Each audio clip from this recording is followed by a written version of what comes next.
Entonces, ¿para qué sirve la ley?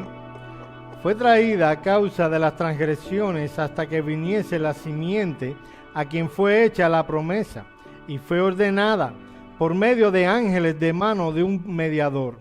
Y el mediador no lo es de uno solo, pero Dios es uno. Luego, ¿la ley es contraria a la promesa de Dios? En ninguna manera. Porque si la ley dada pudiera vivificar, la justicia fuera verdaderamente por la ley. Mas la Escritura lo encerró todo bajo pecado, para que la promesa que es por la fe en Jesucristo fuese dada a los creyentes.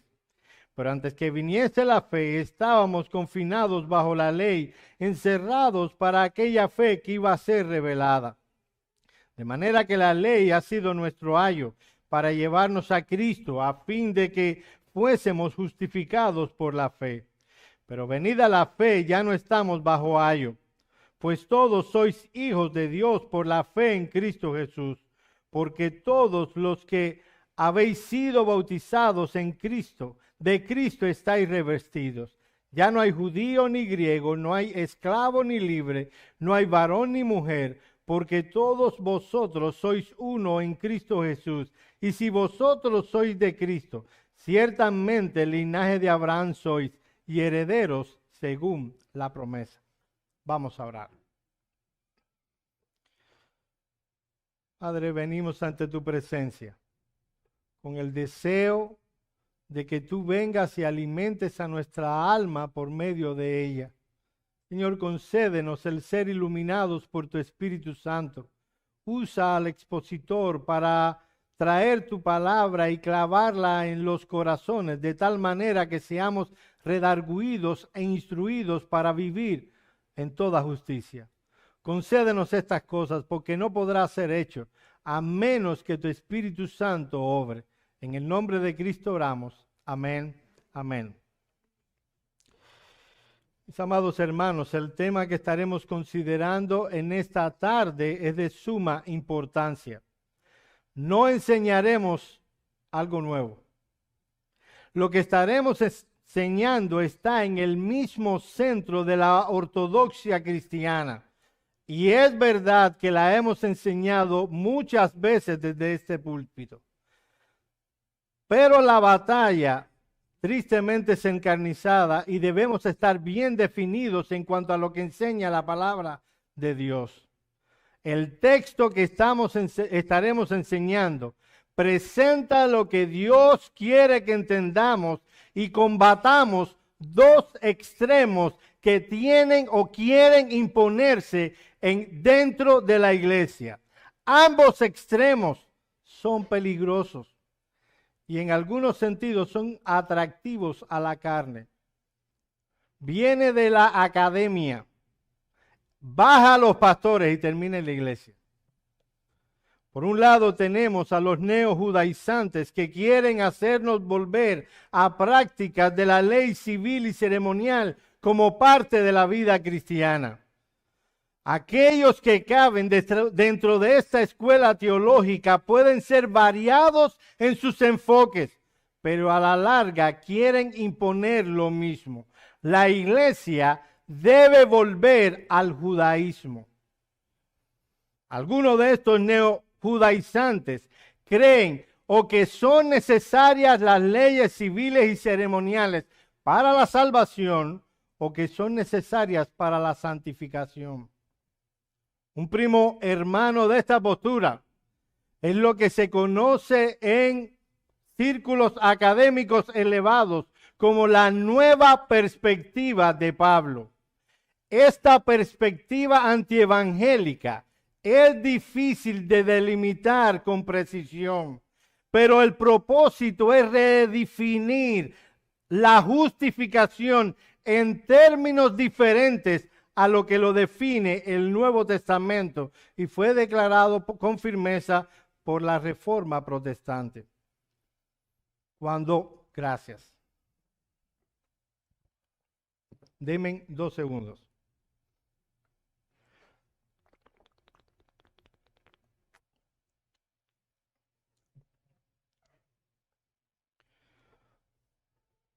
Si usted ve un libro de un escritor muy popular llamado N. T. Wright.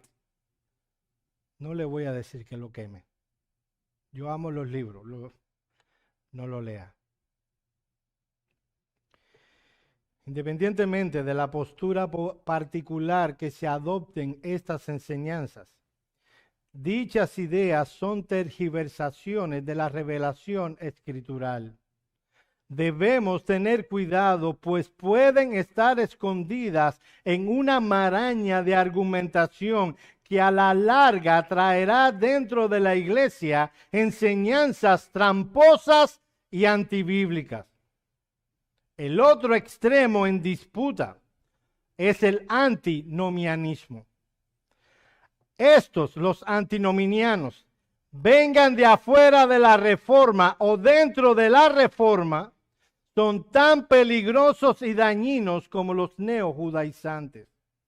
Los antinominianos, ejemplificados en la llamada teología del nuevo pacto, quiere insistir que, junto con la ley civil y ceremonial, la ley moral de Dios debe ser echada a un lado como una norma bíblica que describe lo que es pecaminoso y desagradable delante de Dios. Si el extremo neojudaizante y la nueva perspectiva de Pablo no ha encontrado mucha aceptación dentro del contexto reformado, debemos decir con tristeza que el antinomianismo sí ha sido aceptado, abrazado y aprobado por muchos neocalvinistas. El antinomianismo es uno de los peligros más agresivos contra la verdadera fe, la buena interpretación bíblica y la correcta práctica cristiana. Este término antinominiano no lo inventamos nosotros, fue Martín Lutero y ha estado siempre rondando en derredor de la iglesia reformada, muy atractiva en ocasiones. La pregunta es, ¿qué es el antinomianismo? Y hermanos, perdónenme, hoy vengo teológico, a quien dirá siempre, pero tenga paciencia porque esto es importante. El antinomianismo viene de una palabra compuesta. Viene de anti, en contra de, y de nomos, que significa ley.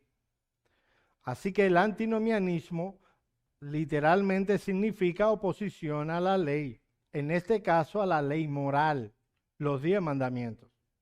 Lo que está en el foco de la nueva teología del pacto o la teología del nuevo pacto, no estamos hablando de que no creemos en el nuevo pacto, sí, pero esta es una postura teológica vivida y coleando en nuestros días. A la larga, lo que tiene en la mira es tumbar el 4º mandamiento. No son hombres que viven engañando a sus esposas y con ídolos en las casas. La meta es tumbar el 4º mandamiento. El antinomianismo se refiere a la doctrina que la ley moral no es obligatoria para los cristianos como una regla de vida. Hasta ahora, aunque se han hecho intentos para que nuestra iglesia cambie de perspectiva, no se han hecho muchos intentos, han venido ataques. Y no debemos presuponer, mis amados hermanos, de que estamos a salvo de esta peligrosa postura. El engaño está por doquier, abunda en YouTube y ustedes usan YouTube y yo también. Cuando vemos el contexto de Gálatas, notamos que el apóstol Pablo fue acusado de manera injusta de ser un antinomiano. La razón es que el apóstol Pablo insistía con firmeza que los creyentes del nuevo pacto no estaban obligados a observar la ley civil o ceremonial que aparece en la ley de Moisés. Así que tal acusación es completamente falsa.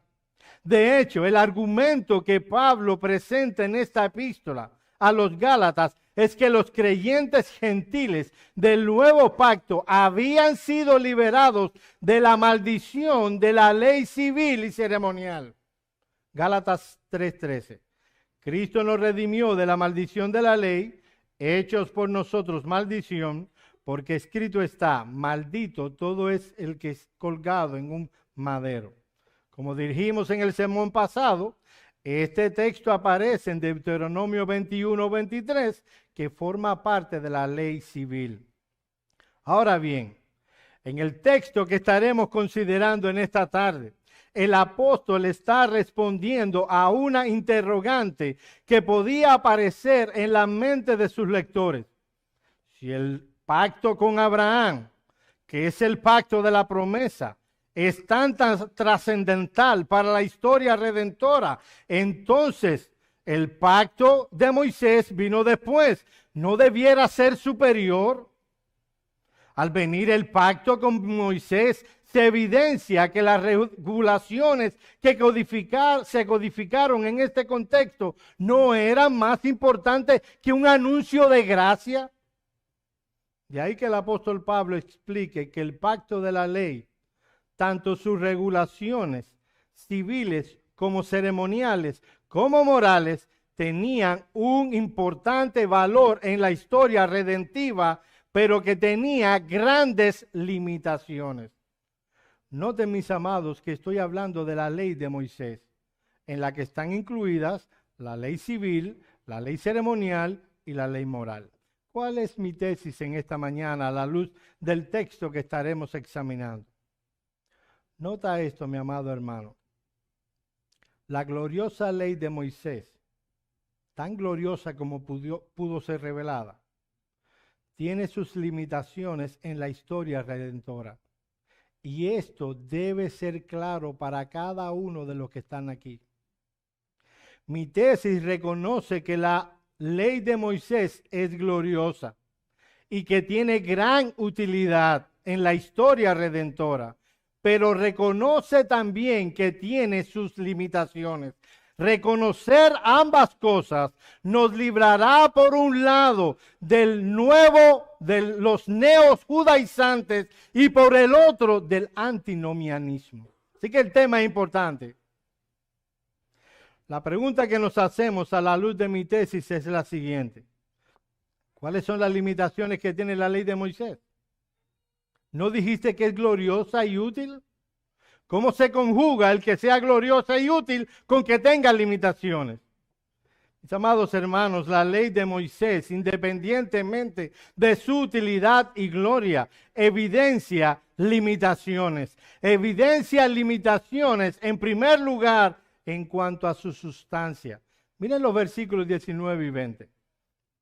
Entonces, ¿para qué sirve la ley?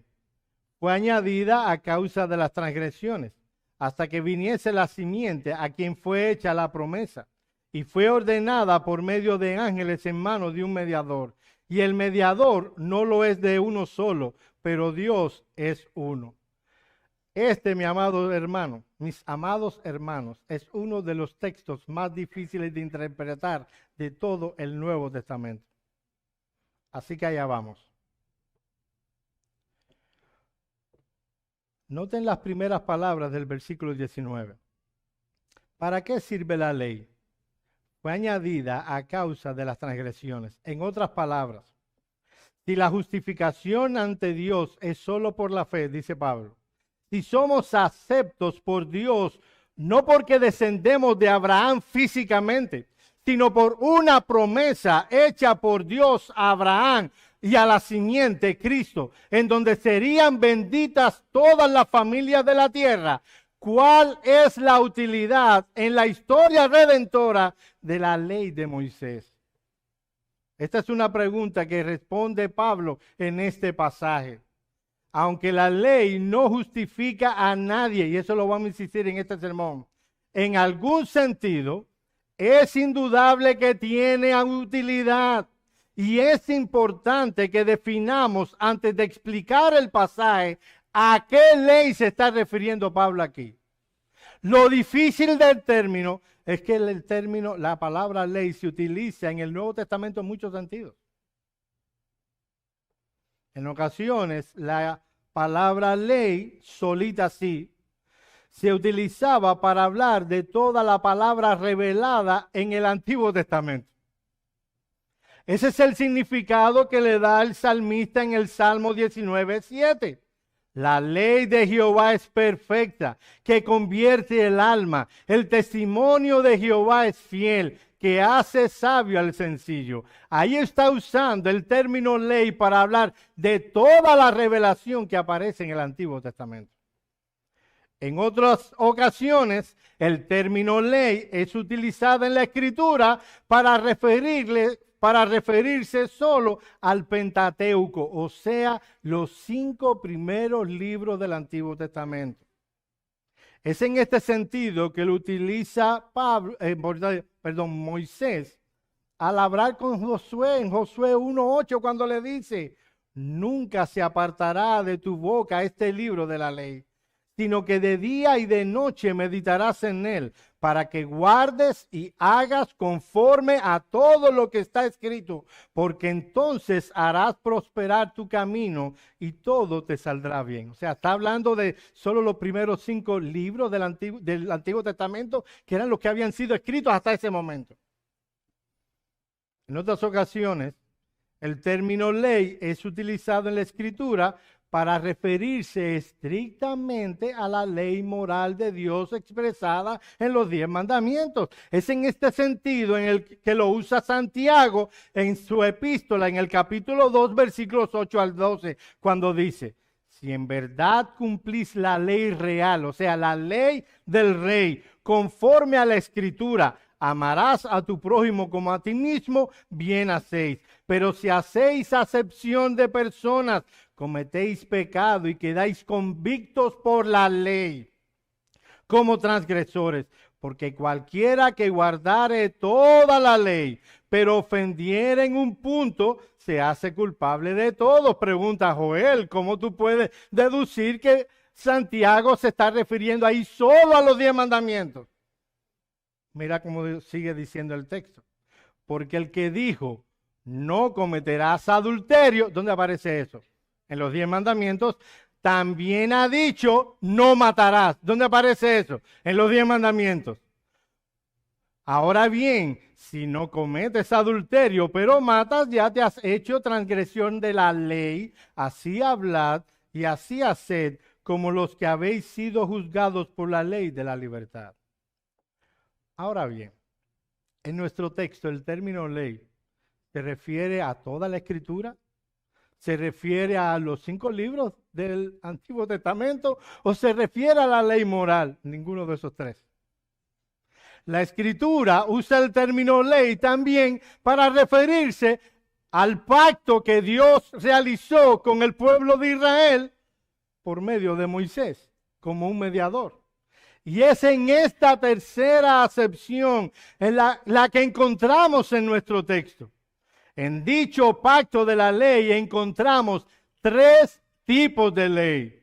Están leyes civiles, están leyes ceremoniales y están leyes morales. Las leyes civiles eran las leyes que Dios había prescrito en su palabra para regir a Israel como nación, para que fueran una nación ordenada. Las leyes ceremoniales regulaban la adoración del pueblo de Israel en el antiguo pacto. Y las leyes morales hablaban del carácter de Dios expresado en esas leyes y que regían la moralidad del pueblo de Israel. Ese pacto de la ley, con todas sus leyes, es sumamente gloriosa, como veremos en un momento, y sumamente útil en muchos sentidos, pero es inservible en otros. Y es de eso de lo que está hablando el apóstol Pablo. Mis amados hermanos, ¿en qué sentido es útil esas leyes como un pacto, civiles, ceremoniales y morales? En un sentido muy importante.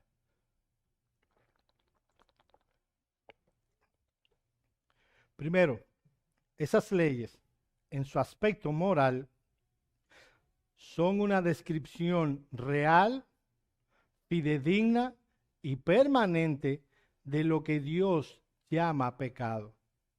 O sea, están esos tres tipos de leyes, ¿verdad? Ahora hay una, la ley moral. La ley moral es una descripción real y permanente de lo que Dios llama pecado. La ley moral de Dios expresada en los 10 mandamientos y que es parte de la ley de Moisés describía y describe lo que es pecado a los ojos de Dios. Miren el versículo 19, por favor. Entonces, ¿para qué sirve la ley? Fue añadida por las transgresiones o a causa de las transgresiones. Mi amado hermano, amigo que están aquí en esta mañana, la ley moral de Dios estaba en el corazón del hombre desde el mismo momento de su creación. Y aunque el hombre cayó en pecado, tal caída afectó la percepción que el hombre tiene a dicha ley. Aún así, después de la caída, la ley escrita en el corazón de cada ser humano realiza su obra. Tanto así que Pablo tiene que decir en Romanos capítulo 2 que esta es la causa por la cual los impíos malvados realizan un bien relativo. Ahí vemos a una persona que tiene mucho dinero y da su dinero a gente pobre. Y uno dice, es que el hombre tiene que ser bueno. No, no es que el hombre es bueno. Es que hay una obra de la ley que realiza su operación a pesar de que el hombre es un hombre caído. Miren lo que dice Romanos capítulo 2, versículos 14 y 15. No lo busquen, presten atención.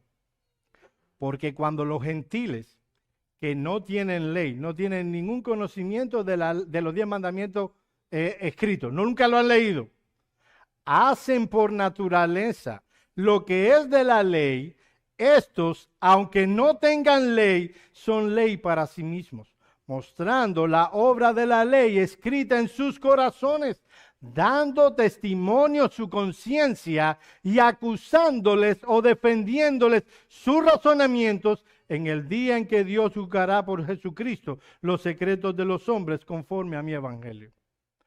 Aún así, aunque el hombre tenía esa ley escrita en el corazón, por causa del pecado, la objetividad a la ley moral escrita se perdía muchas veces. A ver, el hombre no empezó con el posmodernismo a hablar de mi verdad y tu verdad. Siempre ha estado en la palestra pública. Todo cuanto es moral siempre ha sido un asunto de opinión. Así que Dios, de manera objetiva, en los 10 mandamientos, declara lo que se llama pecado. En esa ley, para que todo hombre pueda comparar su conducta y ver si está recta delante de los ojos de Dios. La ley manifiesta, revela lo que es pecado. Yo sé que nosotros le ponemos al término pecado muchas cosas. No me gusta el color rojo. Y vemos a una hermana de la iglesia vestida de rojo. Hay algunas vestidas de rojo, es solo una ilustración. Y decimos, la hermana está en pecado. El rojo es del diablo. Bueno, Dios reveló lo que es pecado para que la hermanita periquita no quiera decirle a otra es pecado vestirse de rojo. Y eso está en los 10 mandamientos. Miren lo que dice Pablo en Romanos 7:7. ¿Qué diremos pues? ¿La ley es pecado? En ninguna manera. Pero yo no conocí el pecado sino por la ley, porque tampoco conociera la codicia si la ley no dijera, no codiciarás. Cuando Pablo era un fariseo moralista, él se veía a sí mismo como un hombre intachable. Mis hermanos, lo más difícil de convencer a una persona que piensa que es buena, lo más difícil es hacerle entender que es un pecador. Y Pablo pensaba, como el joven rico, que él había cumplido todos los mandamientos desde su juventud. Pero en un momento en su vida, Dios usó esa misma ley que él decía que cumplía, que guardaba, para hacerle entender lo terrible de la situación en la que se encontraba. Y cuando él notó que la codicia era un pecado, no un asunto que él hacía, sino un asunto que moraba en el corazón, entonces se dio cuenta qué tan malvado era eso. Todos los otros mandamientos, superficialmente interpretados, no parecen tocar el interior de una persona cuando uno los malinterpreta y se examina a través de su propia interpretación. Pablo no se veía como un hombre culpable, al igual que muchos de nuestros días que piensan que son buenos y justos. Ellos dicen, yo nunca he matado a nadie, yo nunca he engañado a mi esposa, yo nunca he robado nada. Pero en una ocasión, que no sabemos cuándo fue, el apóstol reparó con detenimiento en el 10º mandamiento. No codiciarás.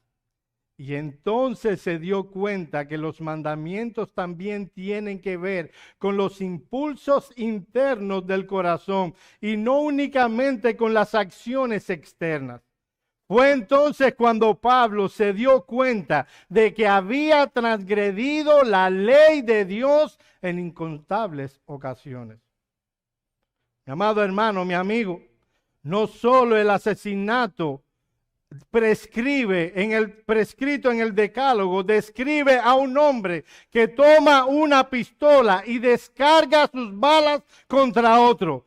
Describe a un hombre, también a un hombre, cuando ofende a otro. Esa es la interpretación que el Señor de la ley da cuando dice que si alguno le llama estúpido, cabeza hueca, bueno para nada, tonto a otros, ya incumplió el mandamiento, no matarás. La fornicación no es solamente que tú toques a una mujer que no es tuya. Si te sientas y tomas tu laptop y comienzas a ver pornografía, si miras a una mujer pasando por al lado y codicias en tu corazón, has adulterado a los ojos de Dios. Es así como el Señor Jesucristo interpreta la ley moral en el Sermón del Monte.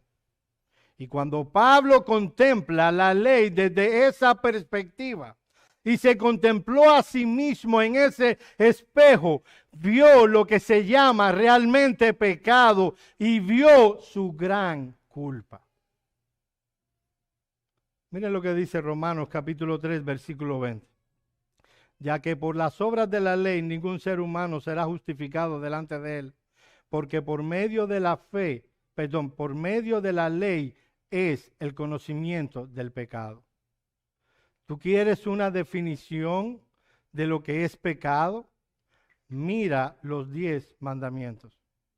Mira no solo la letra, mira el espíritu que está detrás de esa letra y sabrás lo que es pecado.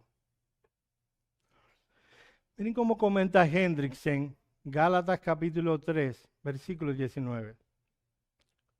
Y esto habla, mis amados hermanos, de la utilidad de la ley moral. La ley fue dada al hombre, además de la promesa, con el fin de despertar en su corazón y mente un sentido de culpa. Un sentir vago de que no le va bien del todo, que le debe llevar al Salvador. Solo cuando se da cuenta de sus pecados, de que sus pecados son transgresiones de la ley de aquel Dios que es también su juez y cuya santidad no aguanta semejantes digresiones, semejantes desviaciones del camino señalado, solo entonces clamará por liberación, habiendo aplicado el Espíritu Santo este conocimiento en su corazón. No conozco una persona que pueda examinarse a la luz de los 10 mandamientos y que luego pueda decir, yo soy una buena persona. Si lo hace, es demasiado hipócrita, Porque la descripción moral que hacen los 10 mandamientos debe llevar a una persona: soy un pecador. Soy un pecador que merece el castigo de Dios. Por eso Juan dice en Primera de Juan, capítulo 3, versículo 4, lo siguiente: todo aquel que comete pecado infringe también la ley, pues el pecado es infracción de la ley. Si tu hijo te pregunta, luego de este sermón, que debió haberlo atendido como tú, y tú le preguntas a tu hijo: niño, defíneme lo que es pecado, él se puede aprender perfectamente: papi, mami, pecado es infracción de la ley. Y eso es una gran utilidad. No solo para que nosotros sepamos cómo debemos vivir una vida agradable a Dios, sino para que el hombre pueda entender qué cosa es pecado. Dice Gresham Machen: no se puede creer en la existencia del pecado a no ser que se crea en la existencia de la ley de Dios. La idea de pecado y la idea de ley van juntas.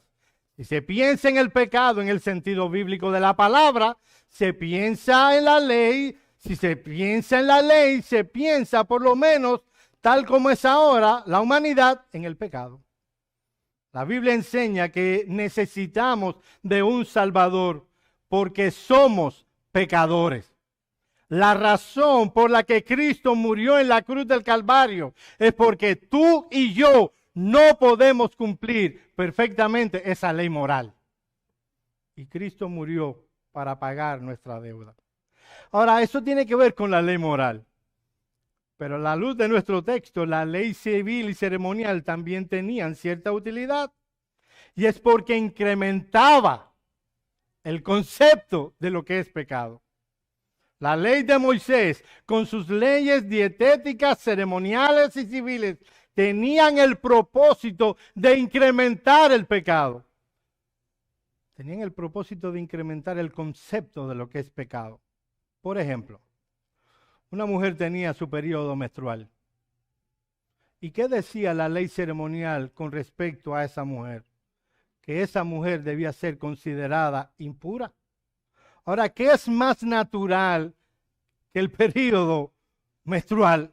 Gracias a eso tenemos la reproducción. Y Levítico capítulo 15, versículos 19 al 33, declaraba que una mujer era impura. La ley ceremonial, porque los hombres no se quedan ahí tampoco, establecía que si un hombre emitía semen en cualquier contexto, aún de una forma espontánea y natural, debía ser considerado como un hombre impuro. Eso lo enseña también Levítico capítulo 15, versículos 16 y 17. La ley civil y ceremonial establecían una serie de cosas como pecado. No en el sentido moral, pero sí en el sentido ceremonial. La pregunta es, para una persona que quiere seguir ese tipo de ley como norma para su vida, ¿cómo tú te escapas a eso? ¿Cómo tú escapas a una serie de leyes que declaran mi inmundicia, que tienen el propósito de enseñarnos la santidad y las dificultades que un hombre pecador tiene para encontrarse con Dios? ¿Cómo escapamos de eso? Es allí donde nos muestra la ley civil y ceremonial que necesitamos a Cristo. Dice Hendrickson en su comentario: la ley funciona como una lupa. Este dispositivo en realidad no aumenta la cantidad de manchas que ensucian un vestido, sino que las hace resaltar más claramente y pone de manifiesto muchas otras cosas que no se veían por el ojo humano. Por lo tanto, la ley fue añadida a causa de las transgresiones, de tal manera que cuando la ley demanda nada menos que un amor perfecto para con Dios y el prójimo, y el hombre se da cuenta de que hay muy poco de ese amor en su corazón, la comprensión de este hecho le podría llevar al Salvador. Ahora, la sustancia nos muestra la debilidad de la ley.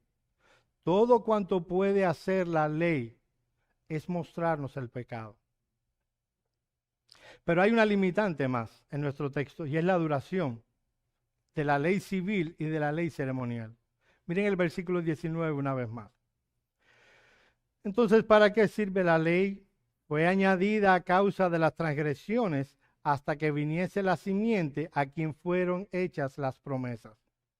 Usualmente era la interpretación de los rabinos de Israel que la ley de Moisés en su conjunto, no solo las leyes morales, sino también las leyes civiles y ceremoniales, eran regulaciones que iban a permanecer por toda la eternidad.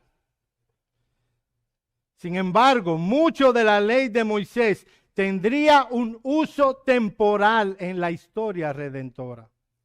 Con la excepción de los 10 mandamientos, la ley moral de Dios, la ley ceremonial y todos sus rituales, todos sus mandamientos y ordenanzas dietéticas, toda la ley civil, con todas sus restricciones, terminarían en un momento, en el momento en que la simiente viniera. Ya el apóstol Pablo nos dio una definición de quién era la verdadera simiente. Gálatas 3:16. Ahora bien, a Abraham fueron hechas las promesas y a su simiente. No dice y a las simientes como si hablase de muchos, sino a uno y a tu simiente, la cual es Cristo. Así que la ley civil, esto es importante, mis hermanos amados. Yo sé que no estoy diciendo nada nuevo y que todos lo saben. Si viene un barbuito en YouTube y te dice que tienes que circuncidarte o que tienes que cumplir alguna ley dietética, dejar de comer cerdo o alguna otra cosa que está en la ley ceremonial, o viene alguien y te dice qué bueno sería implantar la ley civil en nuestra nación. La ley civil y ceremonial estaban vigentes hasta la venida del Mesías.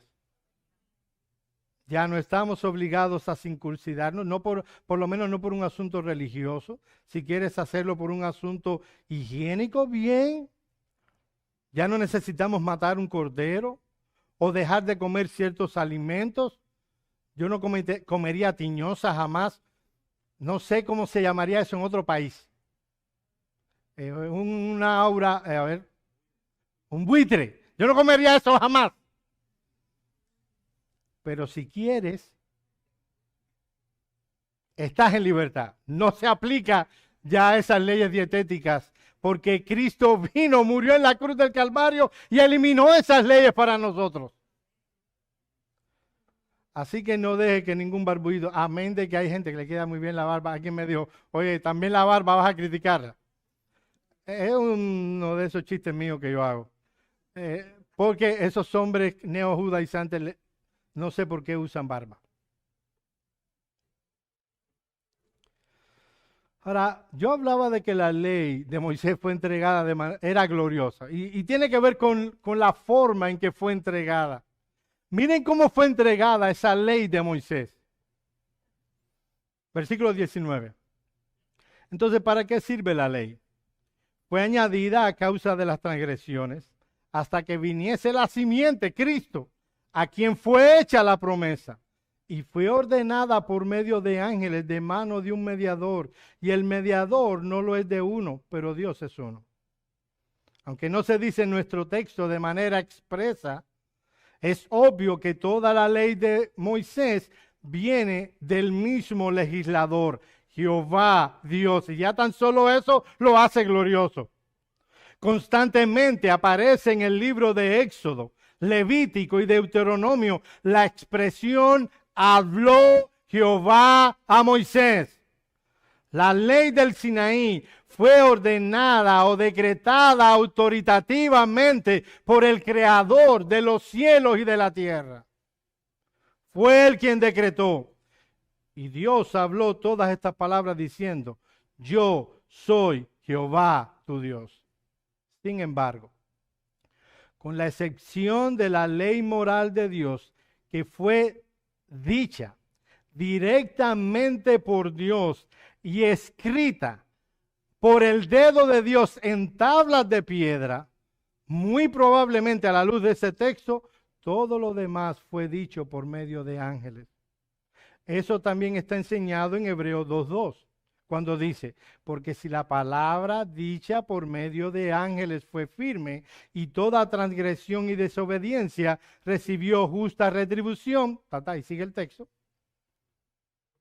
O también cuando Esteban dice en Hechos que fueron ángeles los que dieron la ley ceremonial y civil, eso hace de la ley ceremonial y civil algo glorioso.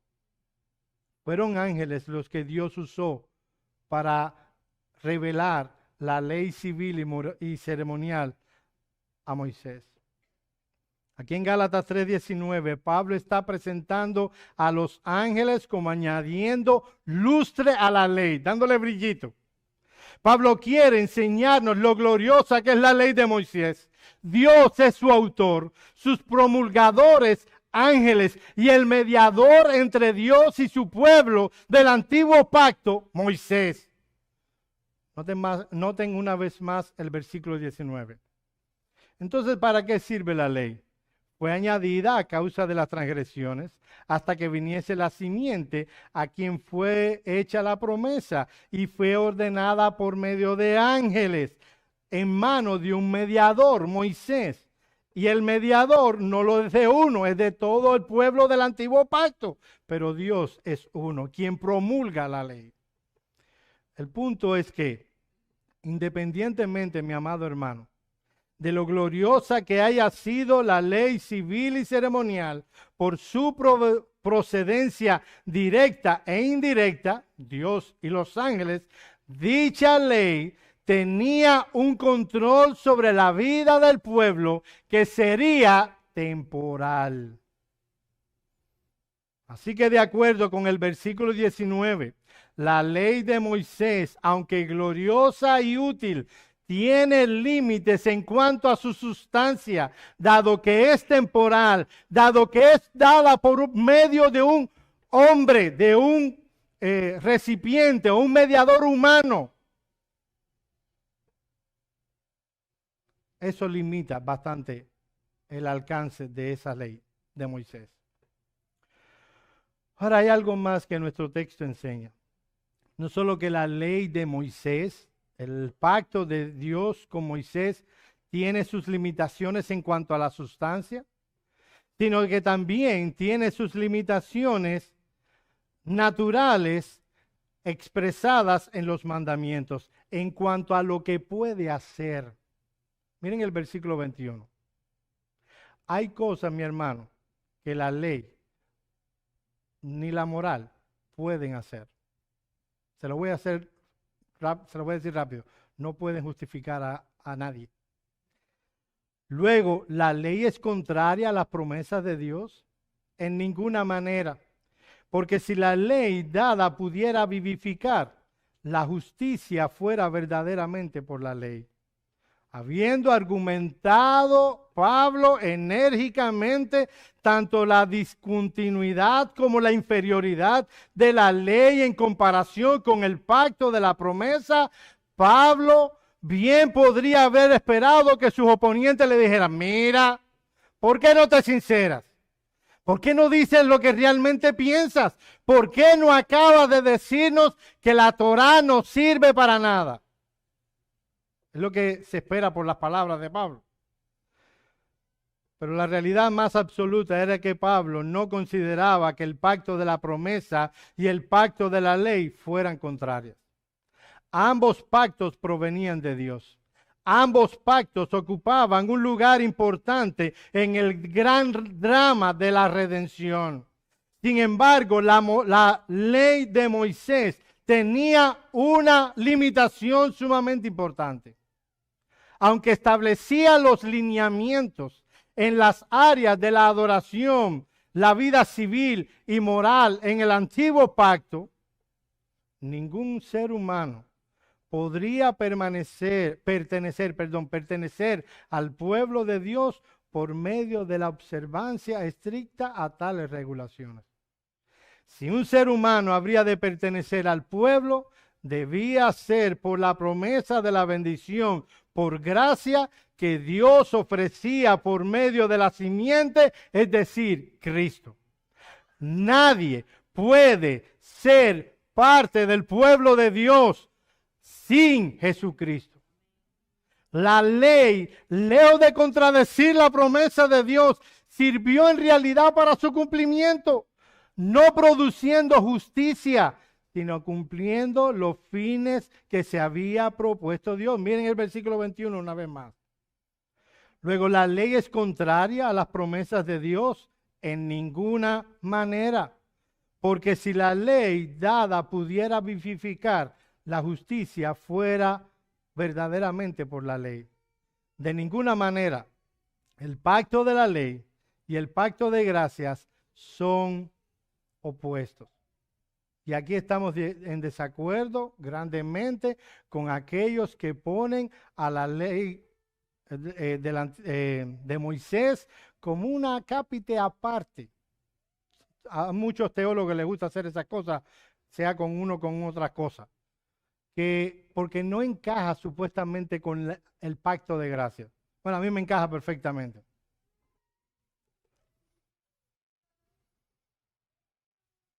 El punto es que hay dos cosas que la ley no puede hacer. No puede vivificar, darle vida a alguien, y no puede justificarlas. Mis amados hermanos, mi amigo que estás aquí en esta mañana, el texto es sumamente claro. La condición en la que tú te encuentras sin Cristo es sumamente triste. Dios te declara que tú en el estado actual, no importa cuánto tú te esfuerzas en hacer lo bueno, tú estás muerto en tus delitos y pecados. Tú necesitas tener vida, ser vivificado, y eso no lo puede hacer una supuesta obediencia. Necesitas que alguien venga y te dé vida. No sé si han visto, yo sé que los médicos sí lo han visto, pero no sé si has visto esas películas que de pronto la persona le tiene un infarto, tiene cualquier cosa y está allí y vienen y traen una, ¿cómo se llama esos aparatos que? Eso mismo, él sabe cómo se pronuncia, yo no puedo pronunciar, desfibrilador. Trate. ¡Tudum! Y para que el hombre tenga vida. Tú eres ese que está acostado allí, sin vida e inerte. Y nadie hace absolutamente alguna cosa eficaz contigo, permanecerás en ese estado invariablemente. Necesitas que alguien venga con un desfibrilador, mejor, y te dé una descarga de vida. La única persona, el único ser que puede dar esa descarga de vida a tu alma en esta mañana es el Señor Jesucristo. No podrás tenerlo tratando de obedecer la ley. Mira el texto, no puede vivificar. Seguirás tan muerto allí. ¿Te imaginas un muerto? Yo quiero cumplir la ley de Dios. Yo quiero portarme bien. ¿Cómo sería tal cosa? Necesitas que venga Cristo y te dé vida, porque la ley de Dios, tan gloriosa como es, tiene sus limitaciones. No puede dar vida, no puede justificar. Es verdad que la ley decía, el que haga estas cosas vivirá por ellas, pero nadie puede hacer todo el tiempo, todo lo que la ley prescribe para poder tener vida por medio de ella. La ley no está diseñada para dar vida. ¿Sabes para qué está diseñada? Para matar. ¿Matar qué? Matar cualquier esperanza de autorrenovación. Es a eso a lo que se refiere Pablo en Romanos capítulo 7, versículos 7 al 12. Vamos ahí un momentico, por favor. Romanos 7, 7 al 12.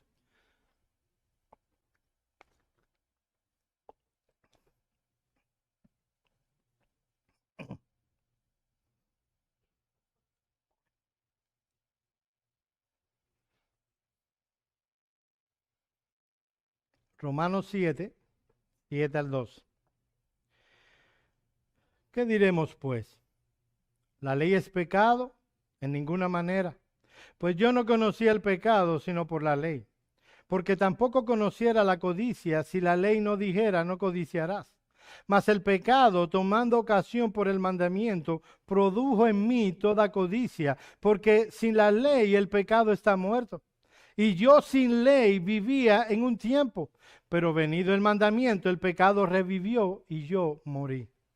Y hallé que el mismo mandamiento que era para vida, a mí resultó para muerte, porque el pecado, tomando ocasión por el mandamiento, me engañó y por él me mató.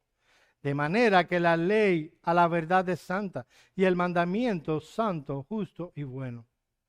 La ley, antes de que vengas a Cristo, tiene la función de matar cualquier esperanza de que tú puedas por tus propios medios, por tus propios deseos y por tu propio esfuerzo llegar a Dios. La ley te enseña, no puedes hacerlo. ¿Has tratado de subir una escalera eléctrica pero que va hacia abajo? Eso es lo que le pasa a aquellos que quieren acercarse a Dios cumpliendo lo que Dios ha mandado. Tratas de subir.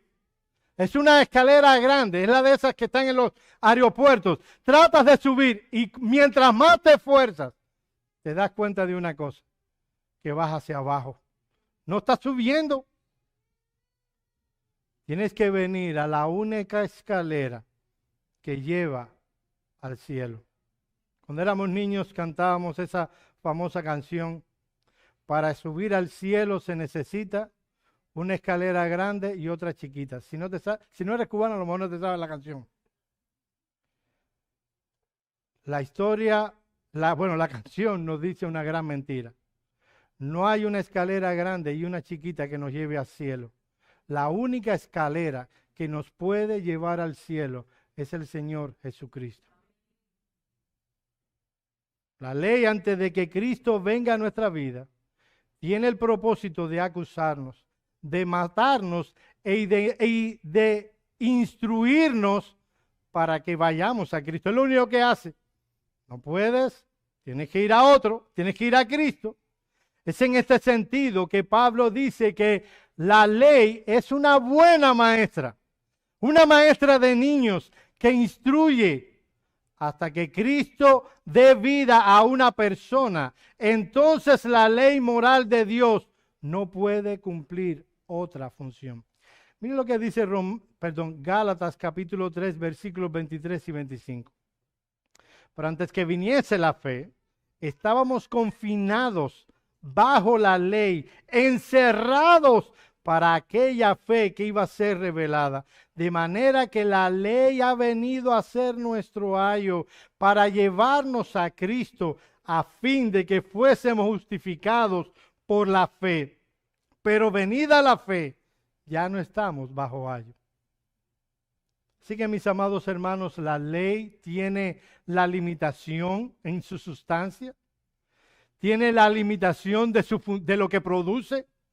En último lugar, la ley tiene la limitante en cuanto a su propósito. Tiene solo un propósito en mente dado por Dios. Miren el versículo 22.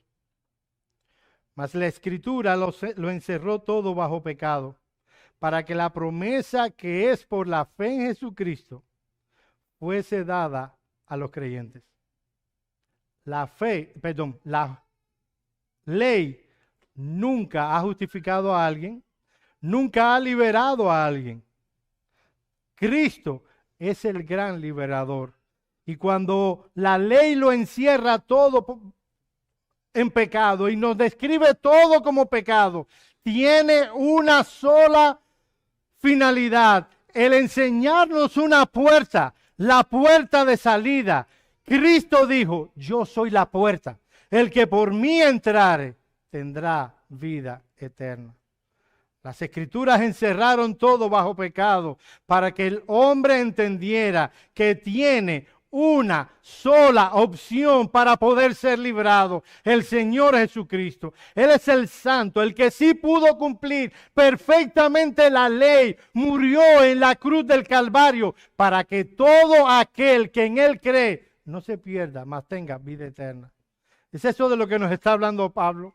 La ley es gloriosa por cuanto ha sido dada por Dios por medio de ángeles, por un mediador, pero hay uno solo que puede liberar y hay uno solo que puede justificar: el Señor Jesucristo. Antes de terminar, hay 3 ideas que quiero poner en tu mente. 3 ideas que están encerradas en nuestro texto. A veces hablamos de que la ley no puede hacer esto, no tiene esta función, no tiene esta otra, y alguien puede llevarse de esta mañana una idea errada de la ley moral de Dios. La ley moral de Dios, los 10 mandamientos, están vigentes para ti, mi hermano. La ley moral de Dios, los 10 mandamientos, está vigente para ti, mi amigo que estás aquí. De ahí que hay 3 cosas que quiero clavar en tu corazón. En primer lugar, quiero hablarle a aquellos que no son creyentes todavía. Ellos están aquí visitándonos. Ellos están aquí, cantan con nosotros, leen la Biblia, pero ellos saben que no son cristianos. Esto quiero hablártelo a tu corazón. Toma en serio la ley moral de Dios. La ley moral de Dios te acusa como un pecador. La ley moral de Dios te dice que tú tienes el deber de amar a Dios por encima de todas las cosas. Que Él es el primario, el primero, y que solo puedes adorarle a Él entre todas las cosas que hay en el mundo. La ley moral de Dios te dice que no puedes tomar el nombre de Dios en vano. Que cuando tú dices expresiones como ay Dios mío, sin considerar las palabras, eso muestra lo que hay en tu corazón: y respeto y reverencia, y no amor hacia Dios. La ley moral de Dios te dice a ti, mi amigo, que Él ha apartado un día de 7 para que tú le adores en espíritu y en verdad. La ley moral de Dios te dice que en tu corazón y en tus hechos debes honrar a tu padre y a tu madre. La ley moral de Dios te dice que no puedes adorar, que no puedes adulterar, que no puedes mirar a otra mujer porque ya adulteraste en tu corazón. La ley moral de Dios dice que no puedes tomar, no importa si es tiempo, no importa si es algo que es de otros. Eso se llama robar. La ley moral de Dios te dice a ti, mi amigo, que no puedes codiciar. La ley moral de Dios dice que toda mentira que tú digas es un pecado grosero delante de los ojos de Dios. Que no existe tal cosa como mentira blanca, mentira piadosa. Dice que todos los mentirosos irán al lago de fuego de azufre. Mi amigo, tú deberías tomar en serio la ley moral de Dios. Porque la ley moral de Dios te muestra que tú eres un pecador. Y el día que tú entiendas que tú eres un pecador, que mereces el castigo de Dios, irás a buscar la solución, que solo es Cristo Jesús. Hasta ahora tú has visto la ley moral como unas reglas que se te han impuesto.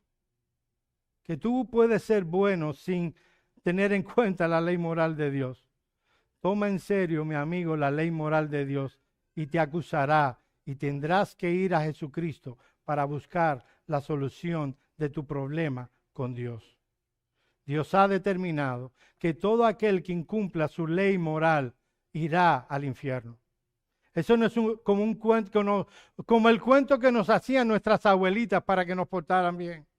El cuento de el hombre de la bolsa. O no sé qué otro cuento decía. La Biblia no habla así en esos términos.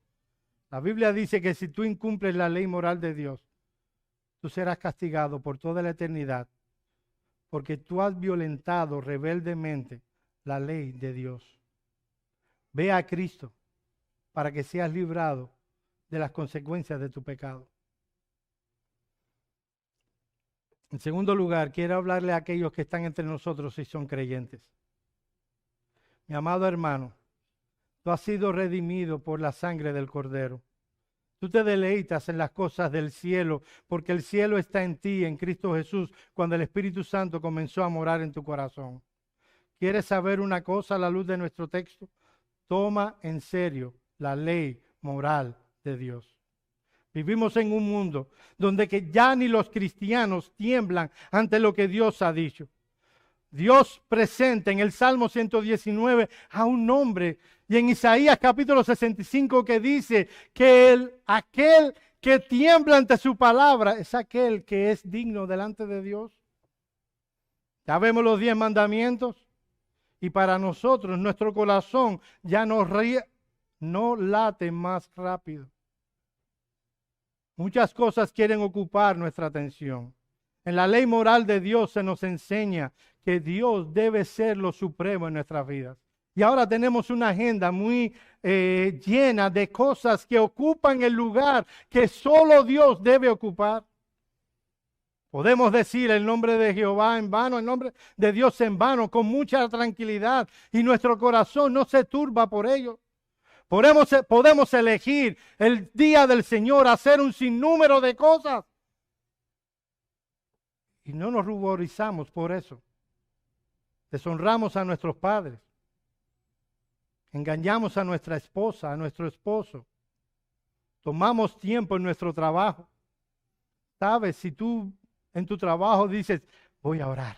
Mi jefe está dando una vuelta. Él no me va a ver. Voy a hacer algo espiritual. Voy a leer la Biblia. Tú estás pecando contra Dios. Contra el Dios de la Biblia que estás leyendo en ese momento. Tú estás robando tiempo. Tu empleador no te está pagando para que leas la Biblia. Te está pagando para que trabajes. Robamos tiempo, robamos los taxes, robamos en un sinnúmero de cosas y no nos ponemos muy preocupados con el asunto. Hemos sido librados de las consecuencias de la ley. Sí, mi hermano, hemos sido librados de las consecuencias de la ley, pero no hemos sido liberados de la ley. Antes de Cristo, la ley era un bastón que Dios usaba para llevarnos a Cristo. Ahora la ley es un bastón de apoyo que nos ayuda a vivir la vida cristiana de manera recta delante del Creador. Toma en serio la ley moral de Dios. En último lugar, desecha como un pecado un espíritu farisaico que se enfoca en lo externo y no en lo interno. Lo que está convirtiendo Pablo a lo largo de Gálatas era un sinnúmero de leyes que aquellos judaizantes querían establecer porque les hacía sentir espirituales. Circuncídate y te vas a sentir tan bien. Vístete de esta o de otra manera, come aquello o aquello otro y te vas a sentir más espiritual. Eran personas en realidad que estaban enfocados en lo externo y no en lo que estaba en el corazón. Ese espíritu farisaico constantemente atenta contra la verdadera piedad que aparece en las Escrituras. Desecha como un pecado un espíritu farisaico que se enfoca en lo externo y no en lo interno. Teniendo estas cosas en el corazón, evitaremos por un lado los neojudaizantes y por el otro estaremos evitando el antinomianismo. Vamos a orar.